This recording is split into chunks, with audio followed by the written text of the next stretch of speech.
L'odeur de brûlé provenant de la prise m'a immédiatement frappé.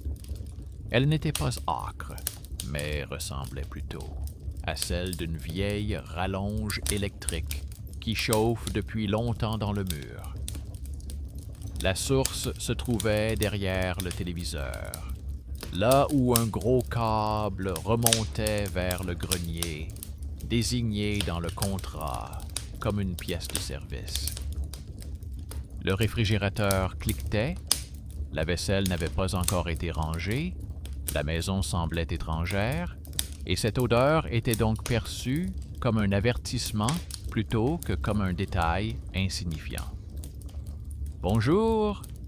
Écrivez ensuite dans les commentaires d'où vous écoutez, et bonne écoute attentive.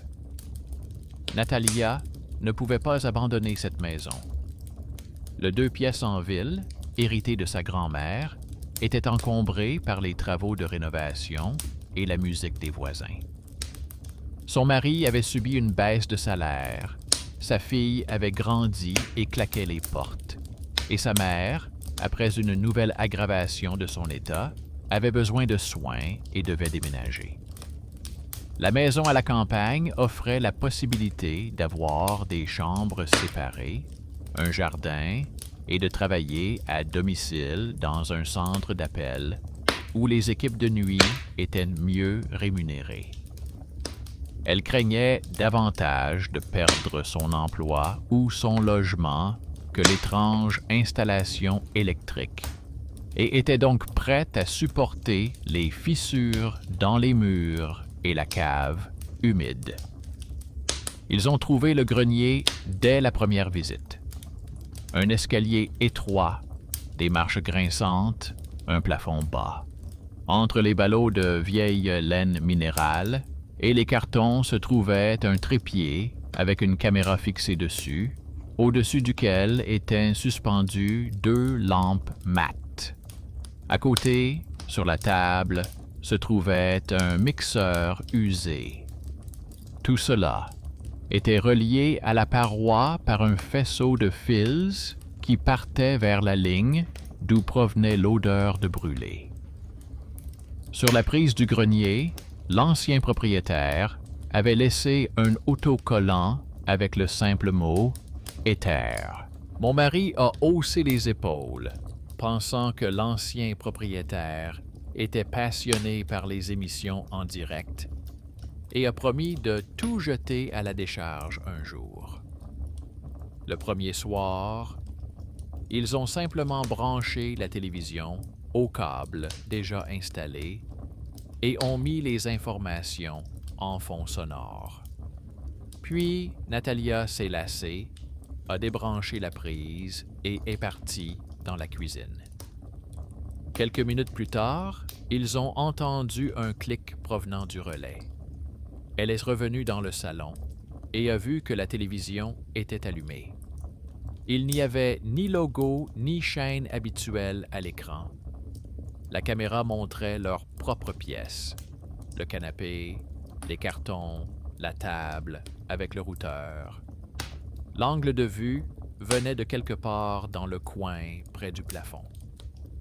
Dans le coin de l'écran, un minuteur de service précis s'allumait, correspondant à l'heure indiquée par l'horloge de la cuisine. Ils n'avaient pas encore pris leurs habitudes dans la maison, donc leur impression était simple. Un système étranger fonctionnait déjà en eux. La télécommande était là où ils l'avaient laissée. Natalia éteignit l'écran. L'écran de veille standard d'une des chaînes apparut un instant, puis la télévision s'éteignit à nouveau. Elle décida qu'il s'agissait d'un bug accidentel et retourna à ses cartons. Mais le lendemain soir, tout se répéta. Cette fois, la télévision s'est allumée lorsque la bouilloire électrique s'est éteinte dans la cuisine. Le clic du relais de la bouilloire et le léger bruit de la télévision qui s'allumait se sont confondus en un seul instant. L'écran montrait à nouveau leur salon, mais la lumière des fenêtres était celle du jour, alors que derrière la fenêtre réelle régnait déjà l'obscurité dense de l'automne. En bas, un texte technique s'étendait en une étroite bande grise. Depuis le canapé, les mots étaient incompréhensibles. Mais en s'approchant, Natalia a lu que l'image de la pièce était diffusée sans son, que le signal passait par une ligne de service et qu'il n'y avait pas de données personnelles. À la fin de la ligne, une série de caractères ressemblant à un numéro de contrat clignotait. Pendant la journée, la vie suivait son cours normal dans la maison. Son mari s'affairait dans la remise, sa fille se plaignait de la mauvaise connexion Internet, et les débris de construction jonchaient les pièces. Natalia postulait en parallèle dans un centre d'appel. L'entretien s'était bien passé, mais on lui avait clairement fait comprendre qu'on attendait d'elle une stabilité parfaite en matière de communication et aucune initiative personnelle pendant la période d'essai. Le travail de nuit était avantageux. Prime, possibilité d'être à la maison avec sa famille, économie sur les déplacements. Tout incident technique du type « ma maison se diffuse toute seule » pouvait la transformer en employé à problème. C'est pourquoi, les premiers soirs, elle s'est contentée de noter mentalement que la télévision s'allumait toute seule à peu près à la même heure. Coïncidant avec la mise hors tension de la bouilloire ou de la machine à laver, et montrait la même pièce vide dans un silence assourdissant. Ces observations ont commencé à s'enchaîner. Premièrement, les allumages se faisaient selon un horaire proche de la charge électrique du soir dans la maison. Lorsque les gros appareils étaient déconnectés, la télévision s'allumait. Deuxièmement, l'éclairage de l'image ne correspondait jamais à l'heure réelle. L'écran pouvait afficher un midi ensoleillé alors qu'il pleuvait et qu'il faisait nuit dehors. Troisièmement, la même combinaison de lettres et de chiffres se répétait dans la ligne de service, comme une signature. Quatrièmement, la télécommande se retrouvait tantôt sur la table, tantôt sur l'accoudoir, alors que personne n'avait consciemment allumé la télévision. Les reçus trouvés dans le vieux buffet complétaient le tableau. Parmi les factures d'électricité habituelles, elle trouva plusieurs feuilles portant le logo de l'opérateur de télécommunications et la mention « Service d'antenne ». Dans la colonne « Objets », leur maison était mentionnée, avec le statut « Suspendu ». Les derniers paiements avaient été effectués il y a plusieurs années. Puis le montant était tombé à zéro, mais le service n'avait pas été officiellement désactivé. Dans la marge, l'ancien propriétaire avait ajouté que l'argent n'était plus prélevé, mais que la ligne était restée active.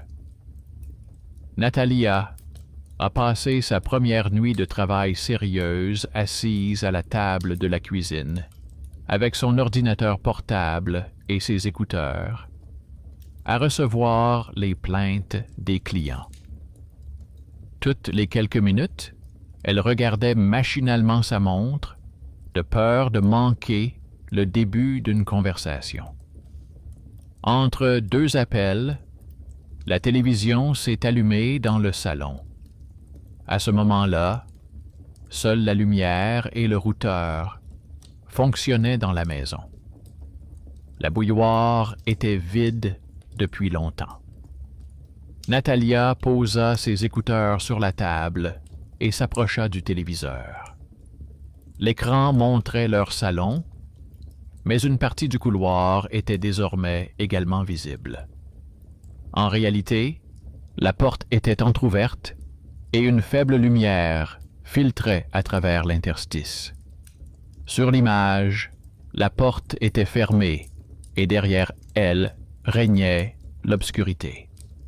Une nouvelle ligne d'information apparut, indiquant que la diffusion se déroulait selon le programme prévu et qu'il était recommandé aux téléspectateurs de ne pas modifier les réglages.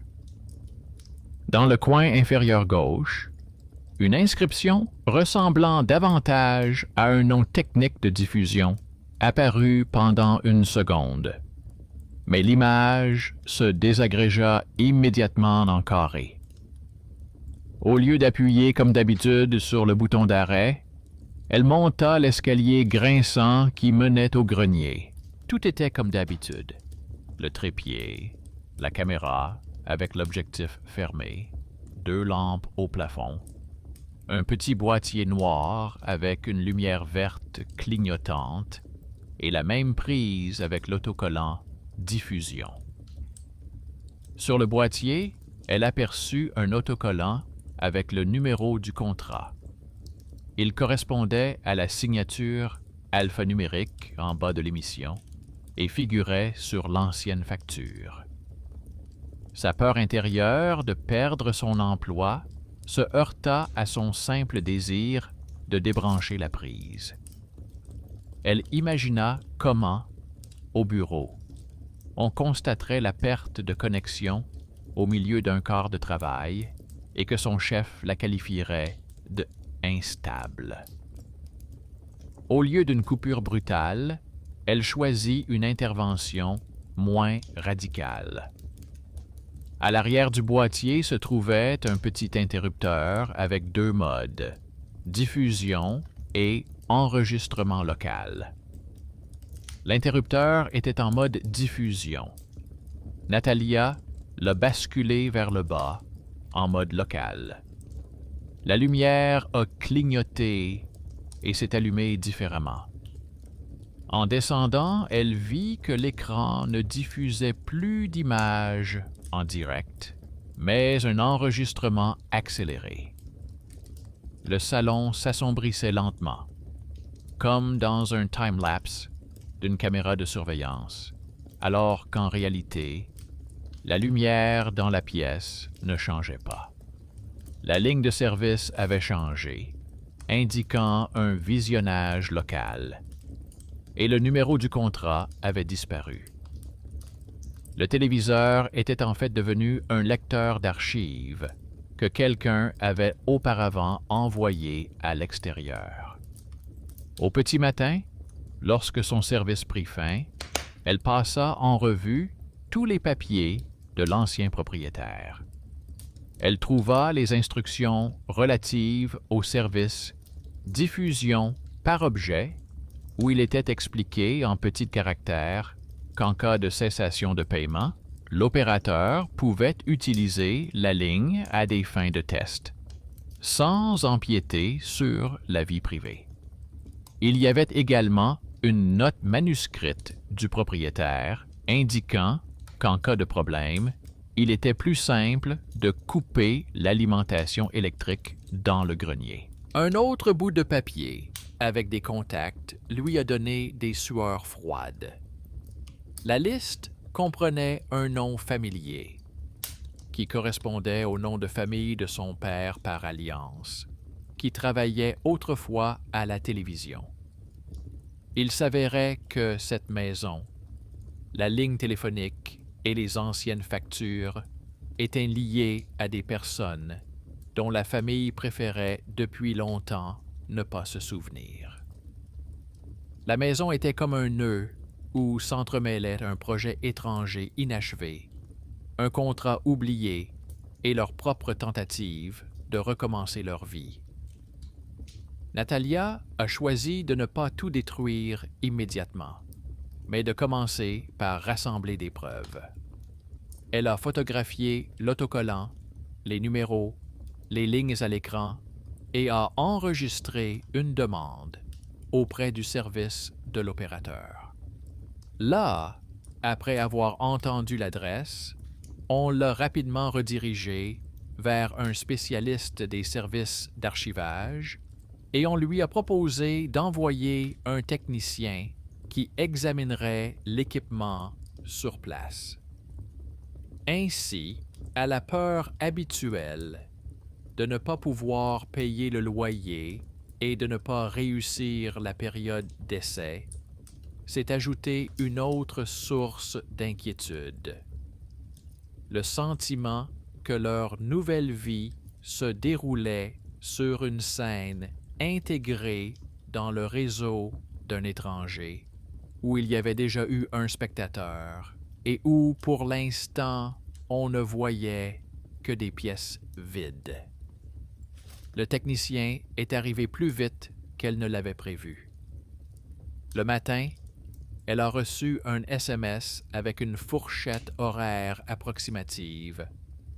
Et vers midi, l'interphone a sonné, affichant un nom inconnu et une brève précision indiquant qu'un spécialiste était arrivé à sa demande. Natalia a regardé sa montre. Les cartons non déballés et son ordinateur portable avec ses emails professionnels. Et a quand même appuyé sur le bouton d'ouverture. Refuser aurait signifié un report à une date indéterminée et une nuit de plus avec une image incompréhensible à l'écran.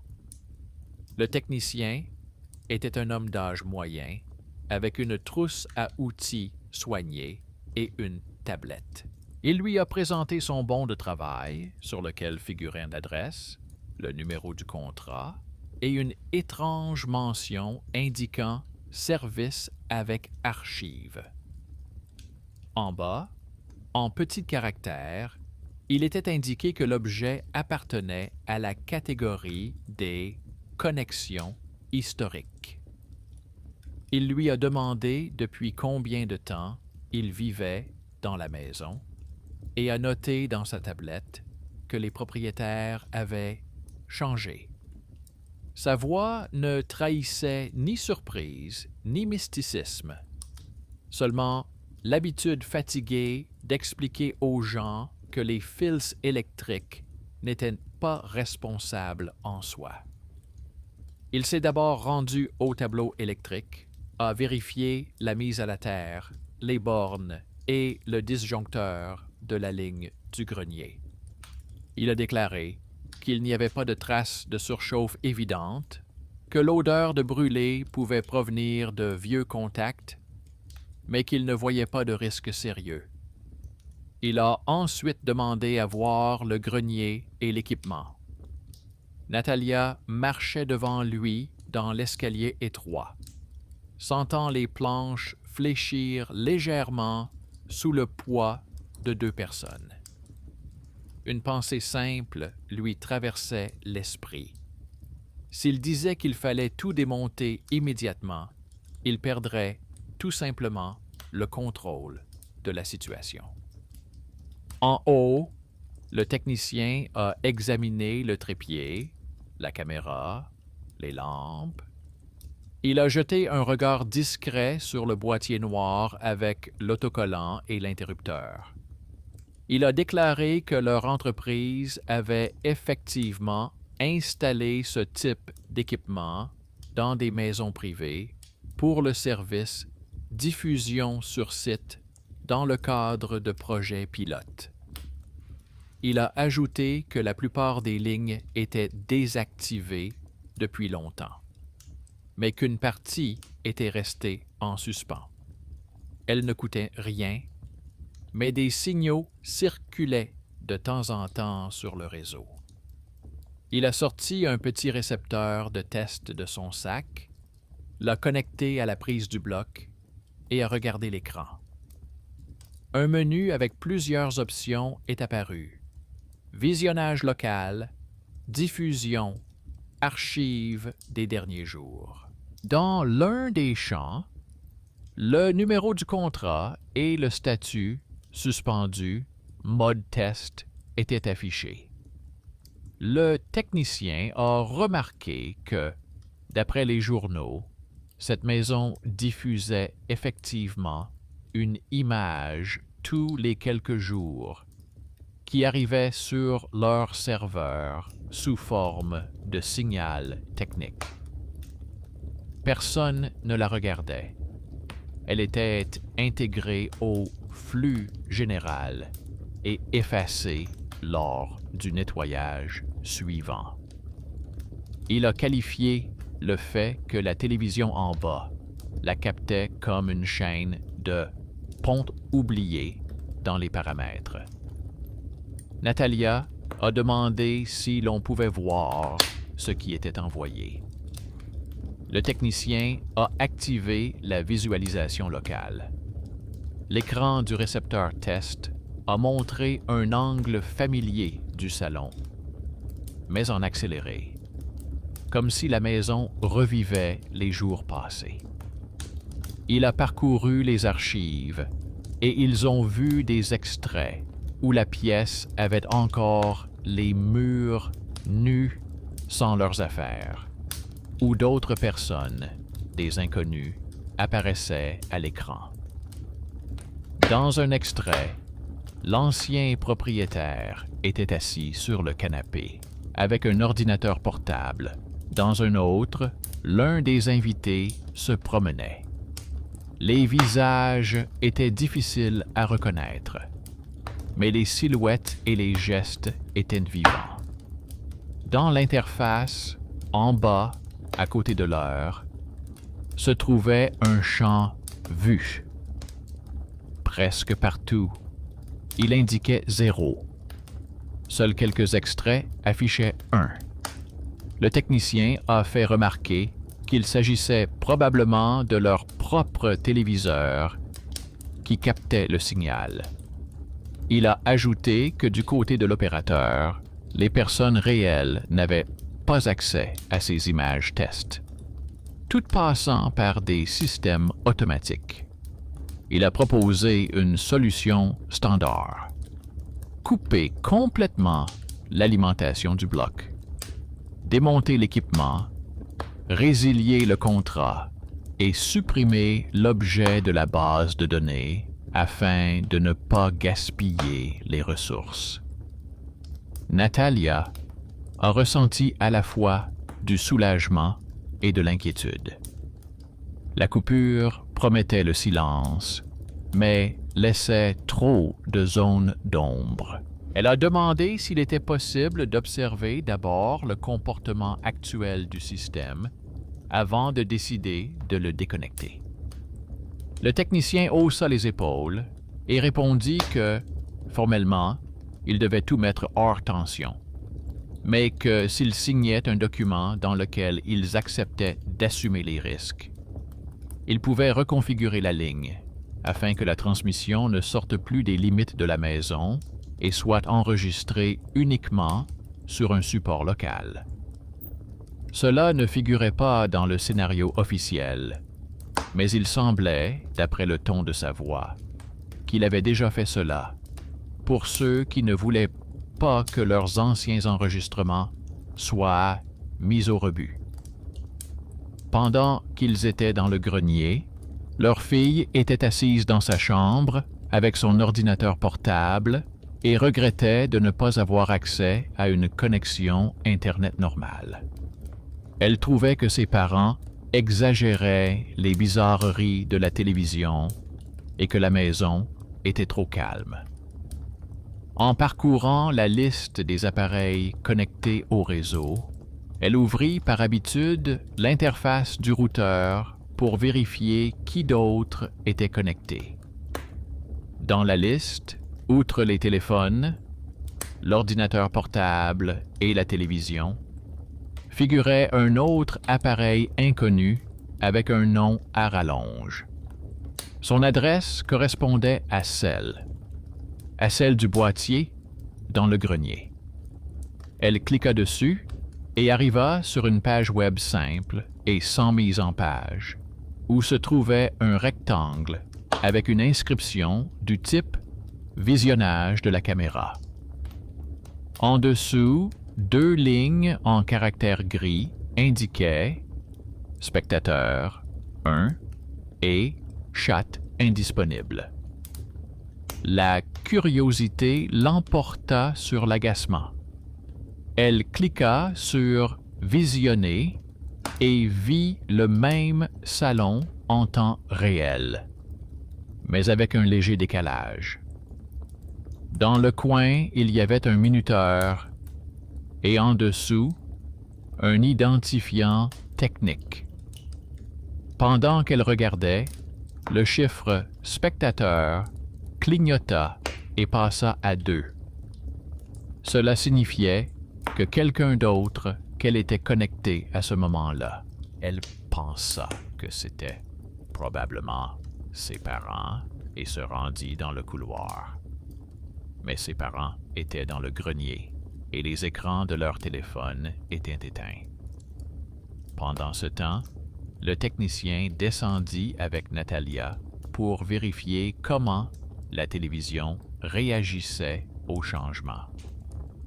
Il demanda à ce qu'on l'allume avec la télécommande habituelle, puis modifia l'entrée dans les paramètres afin que l'appareil voie le signal comme une source distincte. L'image familière du salon est apparue à l'écran, mais une fenêtre système discrète s'est affichée par-dessus, indiquant en petits caractères que la source est diffusée en temps réel sur le réseau local. Dans le coin inférieur gauche, l'inscription « Diffusion en temps réel » s'est finalement formée à partir d'un magma gris de pixels. Et à côté, une nouvelle icône « Like » indiquait qu'un observateur externe était connecté à la chaîne. Le technicien a montré à Natalia où désactiver la mise en marche automatique et comment passer la chaîne en mode d'enregistrement à la demande. Il a toutefois remarqué que l'ancien programme était toujours enregistré dans la mémoire de l'appareil. Chaque soir, à la même heure, le système essayait de lancer la diffusion, comme le faisait l'ancien propriétaire. Il a proposé soit d'effacer le programme, soit de modifier les paramètres afin que le signal, selon ce programme, ne soit transmis qu'au disque dur interne et que le téléviseur ne s'allume que sur commande manuelle. De retour à sa tablette, il demanda à Natalia si elle était apparentée à l'ancien propriétaire en mentionnant son nom de famille. Il dit qu'il se souvenait de lui grâce à ses anciennes demandes, qu'il était obsédé par l'idée d'une diffusion 24 heures sur 24 de sa maison, qu'il écrivait au service pour demander d'augmenter les archives, d'ajouter des balises, de rendre l'accès sélectif. Natalia n'a pas donné d'explication détaillée, mais quelque chose a fait tilt en elle. Le nom correspondait à celui dont son père parlait dans ses vieilles histoires. Il s'avérait qu'il n'avait pas acheté la maison à un inconnu, mais à un parent éloigné avec lequel il s'était autrefois séparé. Le lien ténu entre la famille et la maison était désormais évident. Cela ne changeait rien au fait qu'il y avait une hypothèque et des travaux à faire. Mais cela expliquait beaucoup de choses. Pourquoi ces lignes étaient-elles tracées ici? Pourquoi des expressions familières apparaissaient-elles dans les notes? Pourquoi la maison elle-même lui avait semblé étrangement familière dès qu'elle avait vu la photo dans l'annonce? La décision pratique d'acheter une maison de campagne à un prix avantageux s'est soudainement enracinée dans un passé que personne n'avait prévu de dénouer. Une fois les réglages terminés, le technicien a sorti 2 petites clés USB de son sac et a dit qu'il pouvait configurer la sauvegarde de l'archive locale sur l'une d'elles, s'il tenait à conserver une partie des enregistrements pour eux. Officiellement, il était censé recommander la désactivation complète, mais il a ajouté que parfois, les gens vivent mieux ce genre de choses lorsqu'ils contrôlent eux-mêmes l'accès plutôt que de tout laisser entre les mains de l'automatisation. Pour lui, il s'agissait d'un léger écart par rapport aux instructions. Pour Natalia, c'était l'intervention d'une personne extérieure qui faisait évoluer le conflit.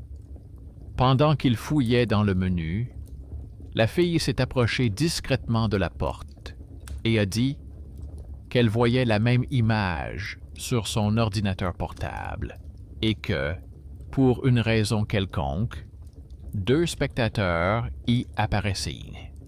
Natalia lui a demandé de décrire l'interface. Il s'est avéré que la page web sur laquelle elle était tombée n'appartenait pas au bloc interne, mais à un serveur distant de l'opérateur vers lequel celui-ci transférait le flux test. Quelque part au loin, le système continuait à percevoir leur maison comme l'un des objets d'où provenait parfois le flux d'apprentissage. Le technicien fronça les sourcils, vérifia l'adresse, prit note dans son carnet et dit que ce n'était plus une question de réseau domestique, mais de configuration du côté de l'opérateur. Selon lui, ce canal aurait dû être désactivé depuis longtemps ou au moins associé à un téléspectateur fictif. Il a promis d'envoyer une demande interne pour que leur site soit fermé à la visualisation test. Natalia a perçu dans son ton quelque chose de plus qu'une simple politesse formelle. Il était clairement préoccupé par le fait que la maison de quelqu'un reste suspendue au statut de image d'entraînement. Plus tard, lorsque le technicien est parti en leur laissant une copie du rapport et un nouveau schéma de connexion, la maison est restée silencieuse pendant un certain temps. La télévision était éteinte, la lampe dans le grenier brillait régulièrement, mais sans les à-coups habituels. Natalia s'assit dans un fauteuil du salon, s'apprêtant à fermer les yeux un instant avant son prochain quart de nuit. Elle ne remarqua pas qu'elle s'était endormie, le téléphone à la main. Elle fut réveillée par la voix de sa fille dans le couloir, qui lui dit que la télévision s'était rallumée. L'écran montrait le même salon, le même angle de vue, mais dans le fauteuil où elle était assise, on la voyait endormie, le téléphone à la main. Dans le coin inférieur gauche, au-dessus de la ligne de service grise, une inscription claire brillait. Diffusion en temps réel. Dans le coin à côté, il y avait le chiffre 1. Le chiffre 2, que sa fille avait vu auparavant sur son ordinateur portable, avait disparu.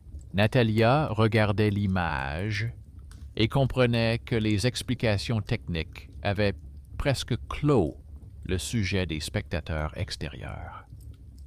Mais en même temps, il était clair que la structure elle-même, imaginée autrefois par un membre de sa famille, continuait à fonctionner selon son propre calendrier.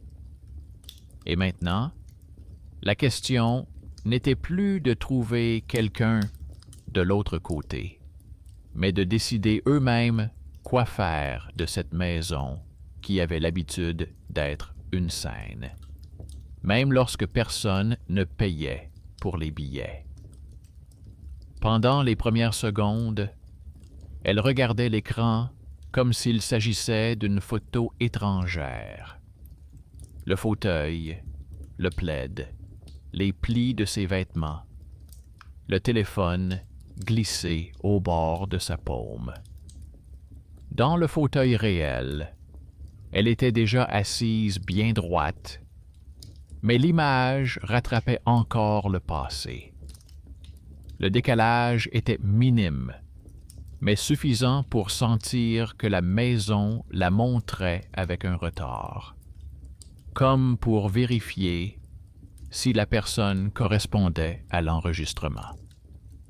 Le chiffre 1 dans le coin semblait calme et incompréhensible. Natalia vérifia si le même flux était lancé sur l'ordinateur portable de sa fille. Celle-ci lui montra un écran vide. Le navigateur était fermé. La liste des appareils connectés au réseau ne contenait pas cet étrange élément qu'elle avait vu le matin même. Cela signifiait que le deuxième spectateur avait disparu. En partant, le technicien avait dit qu'il enverrait une demande pour fermer l'accès externe. Mais les serveurs ne se plient pas au « aujourd'hui-demain » humain. Parfois, les paramètres continuent de fonctionner selon les anciennes règles pendant un certain temps. L'après-midi, la vie a continué. Son mari est parti en ville pour trouver un autre petit boulot. Sa fille râlait devant ses devoirs. Sa mère a appelé de l'ancien appartement et lui a demandé de ne pas tarder à déménager. Natalia essayait de caser les courses et la cuisine entre ses corps au centre d'appel. La fatigue est devenue un état permanent. La peur du soir devant la télévision a cédé la place à une peur plus simple.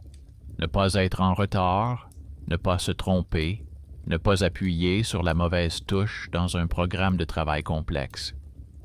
Mais un schéma rigide s'est imposé dans son esprit. Désormais, chaque anomalie ne devait plus être rejetée, mais consignée. Elle a commencé à noter dans un carnet l'heure à laquelle elle allumait la télévision et à noter ce qui se passait dans la maison à ce moment-là. Elle a noté séparément le jour de la venue du technicien, le passage du mode diffusion au mode enregistrement local, l'apparition de la mention diffusion en temps réel et le nombre de téléspectateurs. L'habitude de l'opératrice du centre d'appel, où chaque situation doit être décrite point par point, s'est maintenant étendue à sa propre maison.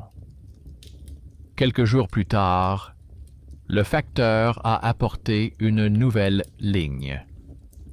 Dans la boîte aux lettres se trouvait un avis de colis adressé à l'ancien propriétaire. La lettre du service de messagerie indiquait qu'un colis portant la mention « Support d'archives » attendait au bureau de poste. Sous l'avis, il y avait une note indiquant que si le destinataire avait changé, le nouveau propriétaire pouvait recevoir le colis sur présentation de documents d'identité. C'était ce détail banal auquel on s'accroche généralement. Les lettres d'autres personnes, les commandes oubliées. Ici, c'était un élément de plus dans la collection. Natalia aurait pu simplement le renvoyer à l'expéditeur.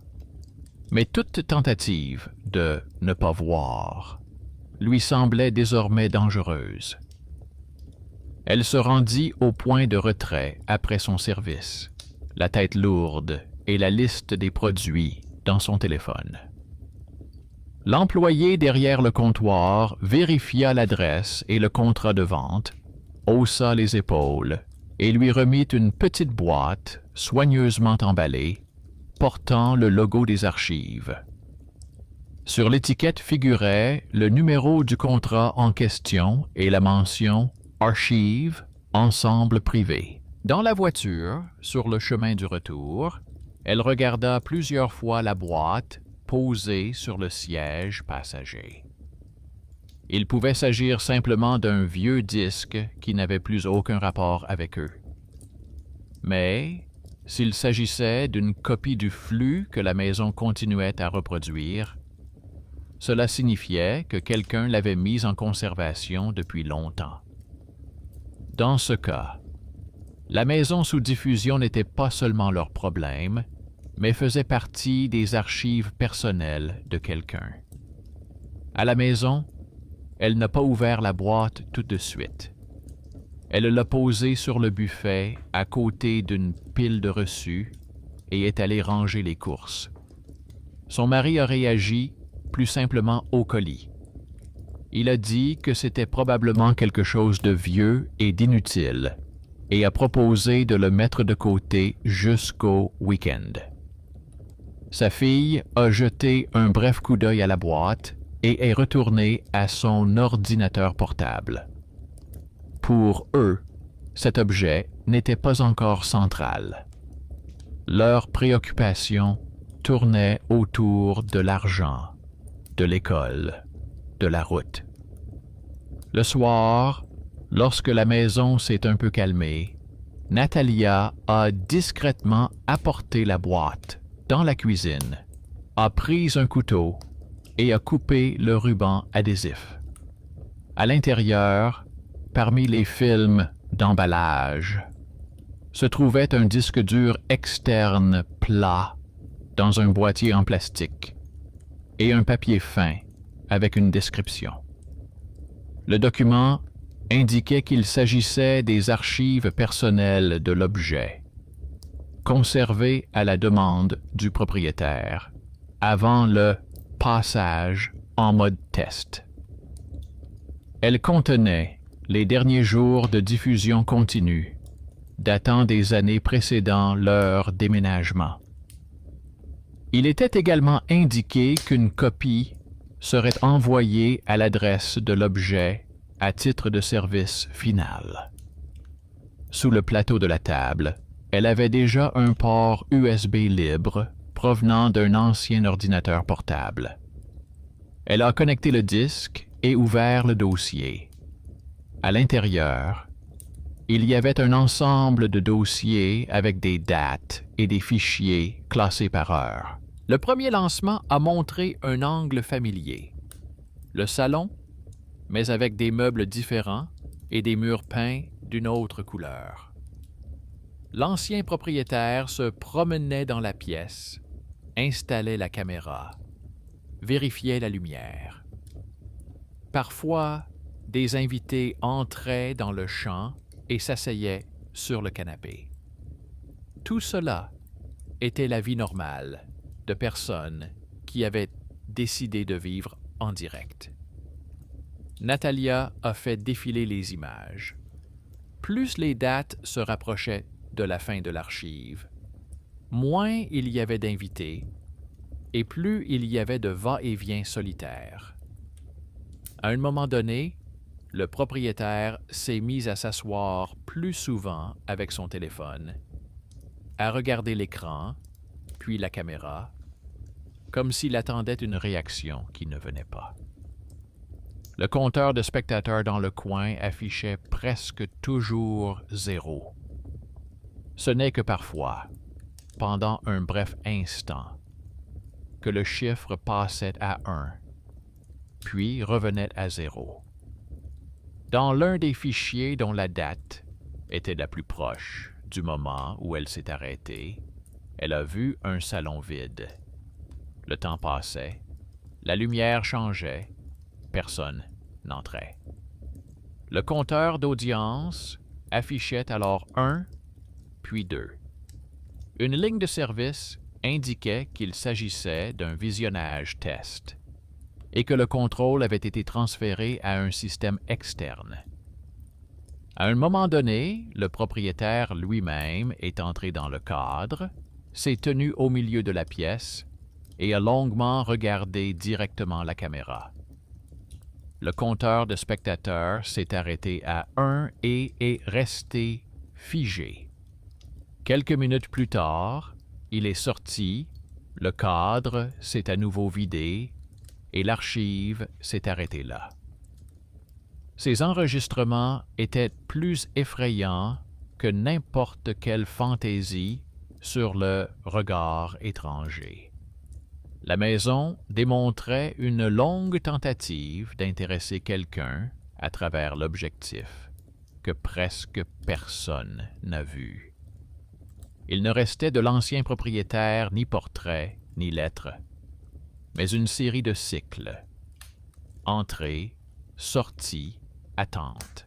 Et maintenant, la même maison continuait à montrer de nouveaux cycles, mais avec d'autres personnes. Sa famille. La différence était que maintenant, quelqu'un au sein de la famille en était conscient et pouvait influencer ce qui se passait. Natalia n'a pas caché sa découverte à sa fille. Au lieu de longues explications, elle lui a montré quelques extraits, en particulier celui où, dans un salon vide, le nombre de spectateurs augmente en l'absence de personnes. Sa fille, habituée aux plateformes de streaming et aux statistiques, a remarqué que l'interface était ancienne, mais que le principe était le même. Si le système affiche un spectateur, cela signifie qu'il y a un client quelque part, même s'il est automatique. Elle a proposé de vérifier qui se connectait, via le routeur et via l'interface à laquelle elle avait déjà accédé. Ils étaient assis tous les deux à table, avec un ordinateur portable, le soir, alors que la maison était déjà calme et que mon mari s'occupait du bois dans la cour. Ma fille a ouvert la liste des appareils et le journal des connexions. On y trouvait des téléphones familiers, la télévision, l'ordinateur portable de sa mère, un bloc dans le grenier et une autre adresse qui se répétait à intervalles réguliers. D'après les informations du site web de l'opérateur, il ne s'agissait pas d'un utilisateur réel, mais d'un certain nœud de contrôle de qualité qui se connectait automatiquement aux objets et enregistrait l'image à des fins professionnelles. Natalia a compris que ce spectateur extérieur, qui affichait 1 ou 2 dans le coin de l'écran, n'était pas un être humain, mais un algorithme qui se moquait bien de ce qu'il voyait. Le salon, une chaise vide, son sommeil ou personne. Mais cela ne rendait pas les choses plus faciles. Leur maison faisait toujours partie d'un champ d'essai étranger, même si personne ne cherchait délibérément à violer leur vie privée. La fille a proposé une solution radicale. Fermer l'accès à ce nœud au niveau du routeur en bloquant son adresse. D'un point de vue technique, c'était aussi simple que d'interdire à un jeu d'accéder au réseau.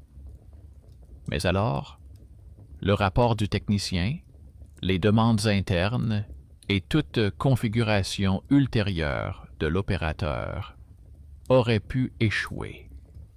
Le système aurait détecté que l'objet ne répondait pas. L'option consistant à tout bloquer de l'intérieur ne résolvait pas la question de l'enregistrement de leur maison dans des bases de données étrangères. Natalia se souvint que le technicien avait promis une demande interne. Selon les instructions, il pouvait ne pas revenir sur cette affaire, mais il disposait d'une ressource, l'accès à des personnes qui ne modifiaient plus le câblage, mais le statut des objets. Et alors, le rôle de bienfaiteur inattendu pouvait dépasser le cadre d'un simple réglage dans le grenier. Le matin, elle a appelé son numéro direct, qu'il avait laissé au cas où. Elle lui a brièvement expliqué que le disque d'archivage contenait des enregistrements récents où le bâtiment était clairement toujours considéré comme actif et que leur maison faisait désormais régulièrement l'objet d'un contrôle automatique. Le technicien a répondu qu'il vérifierait les statuts et, quelques heures plus tard, il a envoyé par email une copie numérisée d'un document interne. Ce document indiquait que l'objet était inscrit sur la liste des objets à désactiver complètement, avec conservation d'un seul canal local sur le lieu d'installation, sans accès externe, sans connexion de test. Pour elle, ce n'était pas simplement une nouvelle technique. L'homme, qui aurait pu ignorer la demande, avait en fait utilisé sa position pour modifier le statut, allant au-delà d'une simple visite formelle. Sa décision coupait la maison du réseau externe et transférait la responsabilité de la surveillance à ceux qui se trouvaient à l'intérieur. C'était l'un de ces rares cas où un étranger vêtu d'une veste de travail et muni d'une trousse à outils s'est avéré être celui qui a pris la décision la plus importante. Le soir, lorsque la télévision s'est allumée comme d'habitude, Natalia s'est approchée et a vu le même salon. Seul le compteur d'audience était à 0. La ligne de service indiquait que la diffusion se faisait uniquement sur le réseau local, sans transmission vers l'extérieur. Cela n'annulait pas la diffusion elle-même. La maison continuait à les montrer s'ils allumaient eux-mêmes la télévision ou s'ils se connectaient via le navigateur. Mais désormais, le regard neutre qui mâchait les images pour les statistiques étrangères était désactivé. La peur que quelqu'un les regarde de loin a fait place à une autre nuance. Il s'est avéré qu'il était beaucoup moins confortable de se voir à travers les yeux de sa propre maison. Les enregistrements sur le disque envoyé n'avaient pas disparu. L'archive dans le grenier continuait à se remplir. La différence était que désormais, le bouton d'accès n'appartenait qu'à eux. Et cette nouvelle liberté s'avéra être moins un soulagement qu'une épreuve. Mon mari a réagi plus simplement à ce qui s'était passé. Il a dit que si tout avait été coupé du réseau externe, cela signifiait que le problème était résolu et a proposé de ne plus activer cette chaîne du tout. Ma fille, au contraire, s'est sentie enthousiaste. Elle voulait expérimenter avec la caméra, faire ses propres enregistrements, travailler sur le montage. Sa mère, qui s'apprêtait à déménager, ne se souciait que du confort du lit et de la proximité d'une pharmacie. Chacun avait sa propre vision des choses dans la maison. Natalia, quant à elle, sentait que l'histoire n'était pas encore terminée. Tant que les archives continuent de diffuser leur quotidien comme elles diffusaient autrefois celui des autres, la maison continue de jouer son ancien rôle. Une image à l'antenne, même si aucun spectateur ne la regarde. Pour que cela change, Il ne suffit pas de désactiver les nœuds de test et de décocher la case du contrat. Il faut décider quoi faire du principe même. Se regarder selon un horaire. Et ce choix ne peut plus être reporté ni sur le technicien, ni sur l'opérateur, ni sur le parent éloigné qui a autrefois imaginé ce scénario. La décision n'est pas venue de la tête, mais de la façon dont la maison a continué à se comporter après la coupure de l'accès externe. Pendant 2 jours, la télévision est restée silencieuse, comme un écran domestique ordinaire. Puis, le soir, elle s'est remise en marche à l'heure habituelle.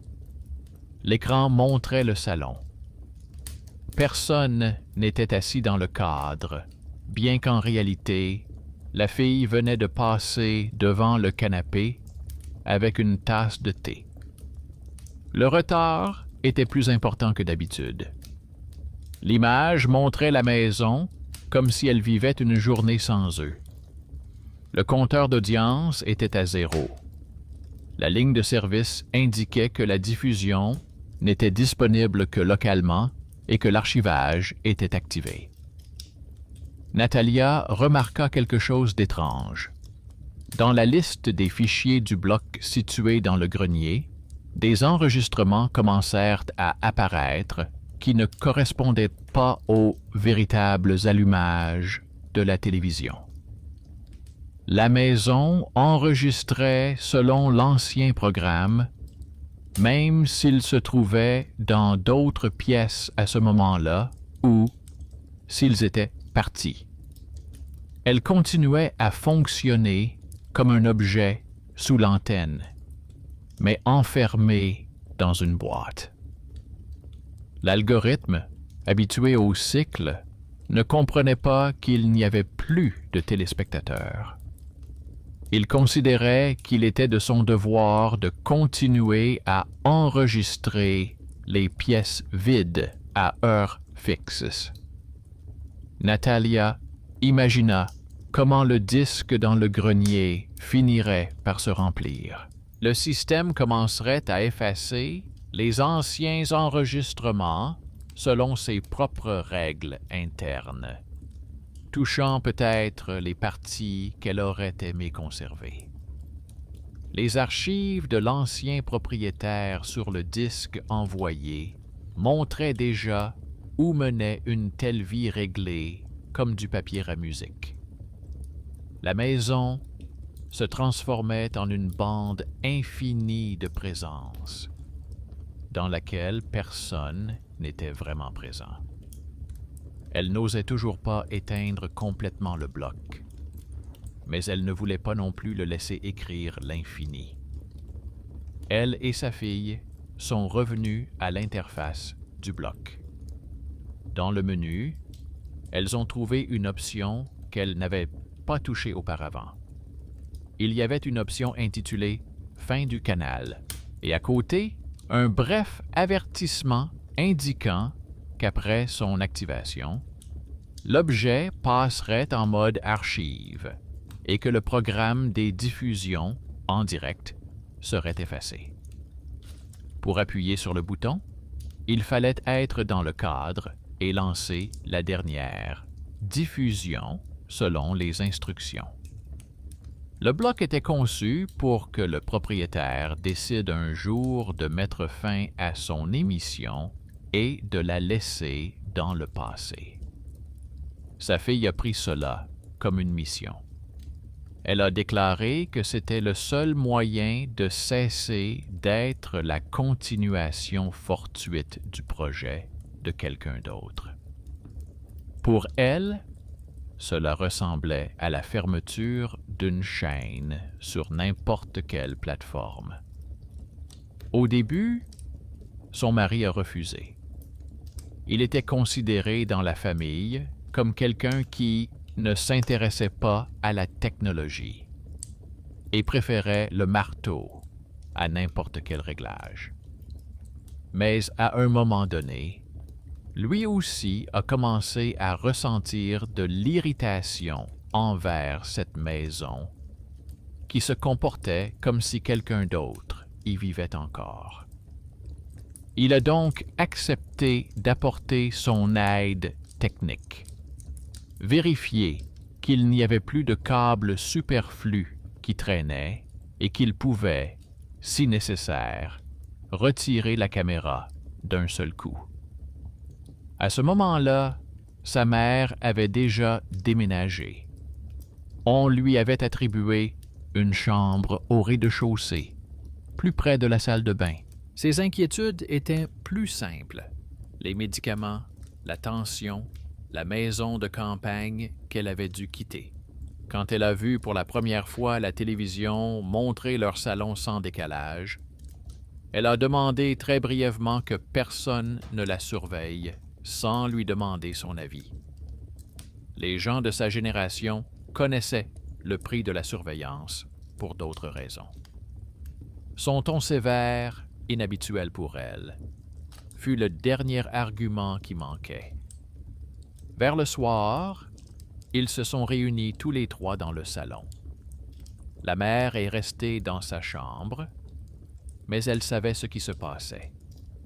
La fille a configuré le boîtier via son ordinateur portable et a affiché sur l'écran du téléviseur un simple écran de veille technique avec un message indiquant qu'il s'agissait d'une diffusion locale. Le mari a légèrement tourné la caméra dans le grenier afin que l'angle ne soit pas vu d'en haut, mais plus bas, plus proche du regard humain. C'était un petit geste, mais il changeait la donne. La maison cessait de les regarder comme des objets d'exposition. Le regard devenait plus égalitaire. Lorsque tout fut prêt, Natalia s'assit dans un fauteuil, son mari s'appuya contre le dossier du canapé et leur fille s'assit sur le bord de la table. Leur trio apparut à l'écran avec un léger retard. La ligne de service indiquait qu'il s'agissait d'une diffusion en direct, mais que la chaîne était limitée au réseau local.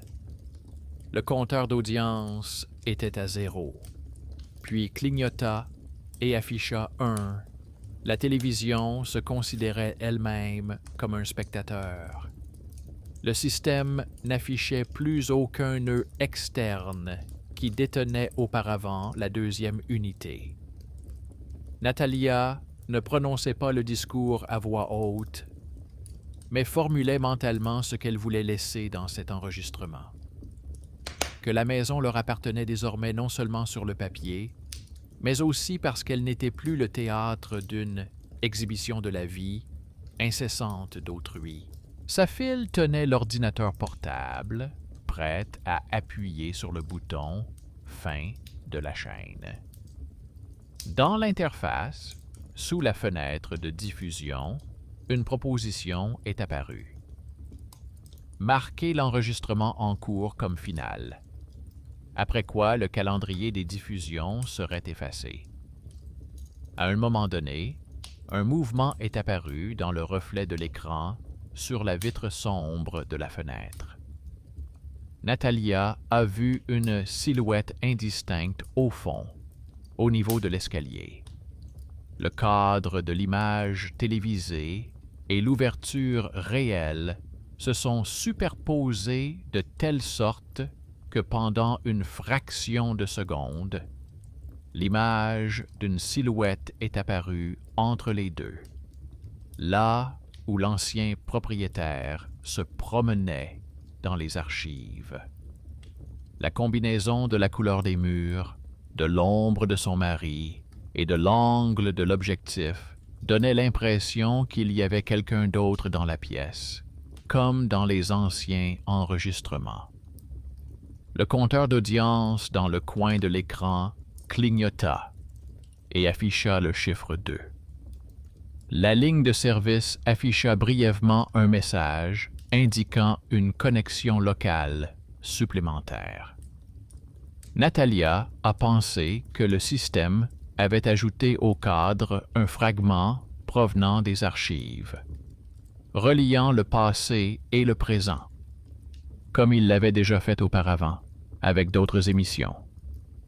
La peur ne venait pas du fait que quelqu'un était venu du passé, mais du fait que l'algorithme essayait toujours de s'en tenir à la structure habituelle. Il y a une salle, il y a un animateur, il y a un spectateur. Quelques secondes plus tard, le compteur était de nouveau à 1. Le reflet s'est désagrégé en morceaux habituels de lumière et de mobilier. Sans quitter l'interface des yeux, la fille a appuyé sur le bouton de fermeture du canal. Le menu afficha la confirmation. Le programme des diffusions en direct était effacé. L'objet était passé en mode archive. Tous les enregistrements ultérieurs ne seraient possibles que sur commande manuelle. C'était un message sec et neutre, mais on y sentait une finalité qui manquait auparavant. Après cela, la télévision ne s'est pas éteinte immédiatement.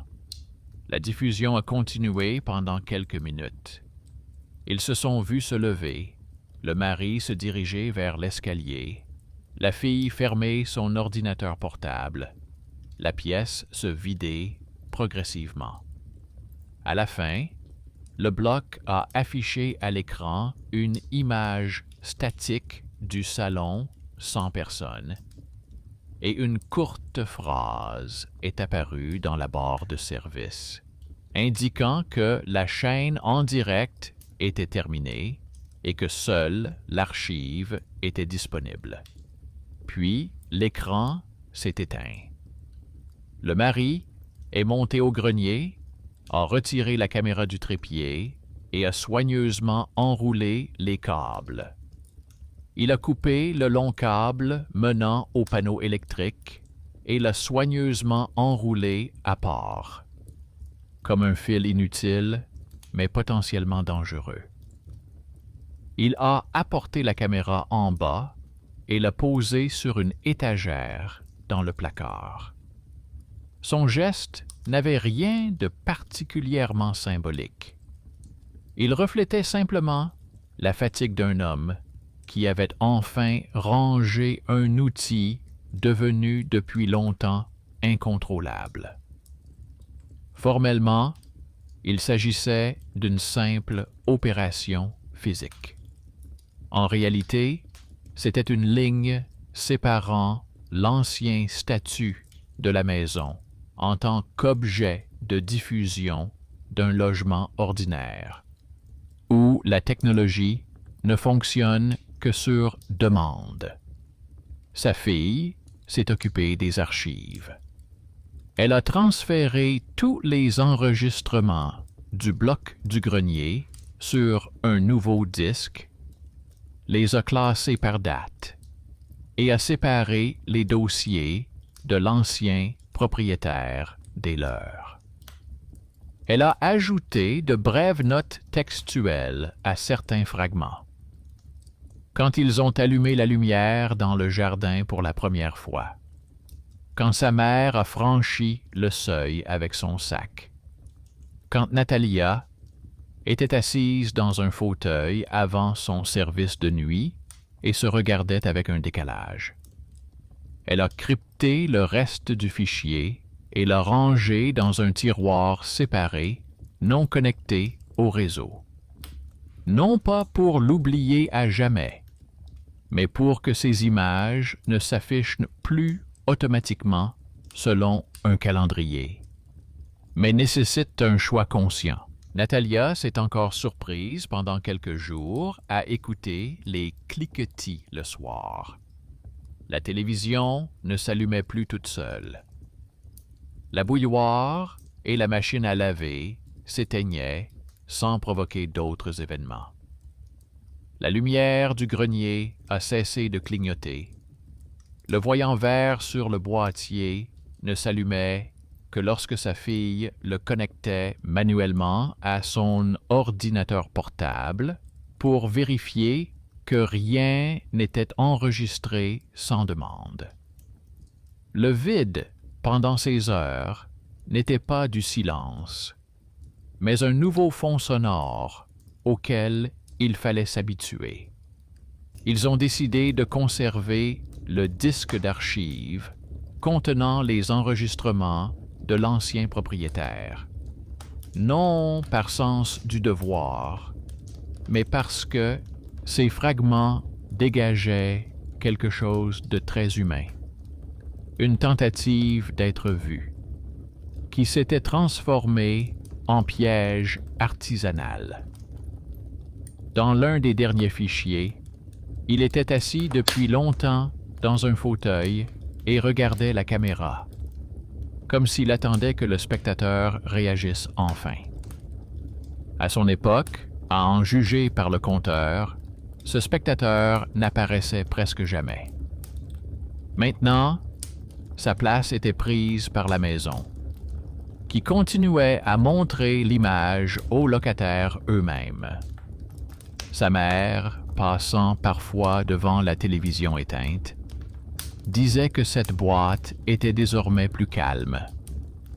Il lui suffisait de savoir que plus personne de l'extérieur ne regardait sa tasse sur la table ou son sommeil. Mon mari est retourné au garage et à la remise, plaisantant parfois sur le fait qu'ils avaient leur propre chaîne, même si personne ne la regardait. Ma fille utilisait la caméra pour ses propres petites vidéos, où la maison n'était pas un objet d'observation, mais un décor pour ses idées. Natalia continuait à travailler la nuit. Parfois, pendant son service, lorsque quelqu'un se plaignait d'un problème de livraison à l'autre bout du fil, elle apercevait du coin de l'œil le reflet de sa silhouette sur l'écran noir du téléviseur. Il n'y avait presque aucune différence. C'était le même fauteuil, la même table.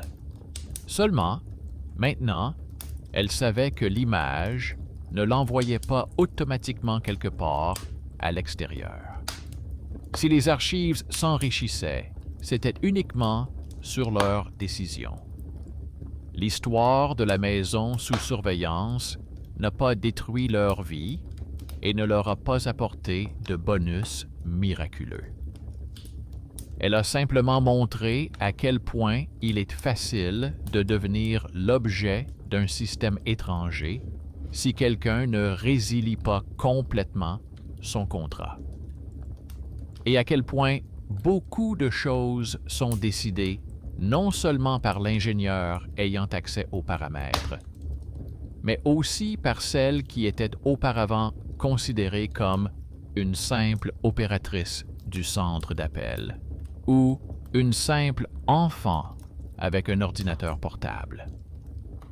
Au final, la justice ne s'est pas traduite par une sanction à l'encontre de l'opérateur ou par le remboursement de l'ancien service.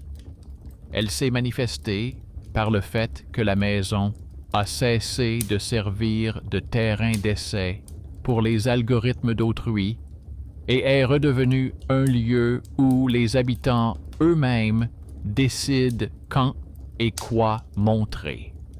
L'ancienne expérience a été archivée comme il s'y est à toute histoire qui s'est terminée.